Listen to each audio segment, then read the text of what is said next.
बिस्मिल्लाहिर्रहमानिर्रहीम अस्सलाम वालेकुम।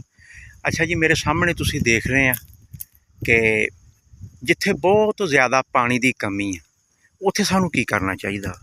देखो, जिथे पानी थल्ले वाले भी खारे आ उन्हां दी पीएच बहुत ज़्यादा वा ते ज़मीनां खुलियां वा, लेकिन नहरी पानी अट्ठी दिनी दस्तियाब आ और वो भी बहुत थोड़ी मकदार च, क्योंकि साडा पानी जिहड़ा ना पंजाब दा वो सानू पहलों ही हक तो महरूम कीता वा। सानू सिर्फ 33% पानी मिलदा। साडा सारा पानी जिहड़ा ना वो सिंध लै गया वा ते पंजाब दीयां ज़मीनां जिहड़ियां ना दिन ब दिन वो बंजर ही हुंदियां जा रहीआं वा ते पंजाब दे बहुत सारे इलाके आ जिथे ना थल्ले वाले पानी जिहड़े बहुत खराब आ। अच्छा, असल टॉपिक की तरफ आउणा वा। जिथे पानी थोड़ा ना उत्थे थोड़ी जी प्लानिंग कर लैनी चाहिदी है, क्योंकि असीं वड्डियां फसलां मूंजी होई, कपाह होई, मकई होई, ये बहुत ज़्यादा पानी वालियां फसलां वा, असीं ओह काश्त नहीं कर सकदे। ते इत्थे ना मैं कोठे बना दित्ते आ और इन्हां कोठियां दे उत्ते ना जी मैं देसी कद्दू, घिया तोरी और लोबिया, देखो कम पानी लैंदे आ ते अट्ठी दिनी ना मैं मिल जावे ते अट्ठी दिनी फेर देईदा, 10 दिनी मिल जाए 10 दिनी फेर देईदा वा। ते अगर बंदी आ जाए विच तो फिर थोड़ा बहुता ना ट्यूबवैल मारी देआं मजबूरी के तहत चला के ते इन्हां कोठियां नूं माड़ा मोटा ना गिला कर लईदा।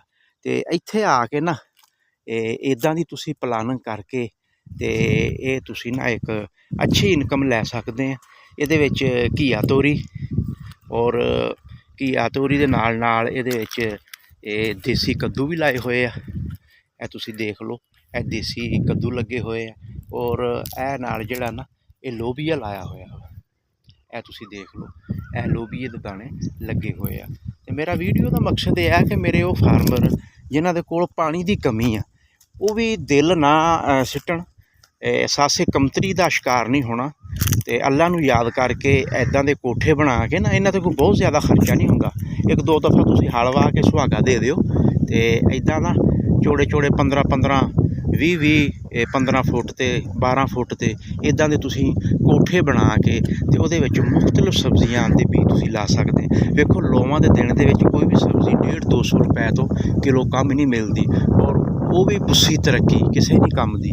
ते वीडियो का मेरा मकसद यही होएगा, फोकस यही होएगा कि तुसीं कम खर्च दे विच अगर पानी कम आ ना ते अच्छी फसल तुसीं इहदे विचों लै सकदे आ। देख लो, ते अगर तुसीं डेली दी 5-7 किलो सब्जी भी इत्थों लैण च कामयाब हो जाने तो अलहमदुलिल्लाह तुसीं डेली दी 5-7 किलो सब्जी भी तुसीं देख लो कि 1000-1500 रुपए की बनती है तो महीने का 30,000 रुपया तुसीं ईजीली एक छोटी जी मतलब कनाल 1.5 कनाल थां दे विच तुसीं कमा सकदे।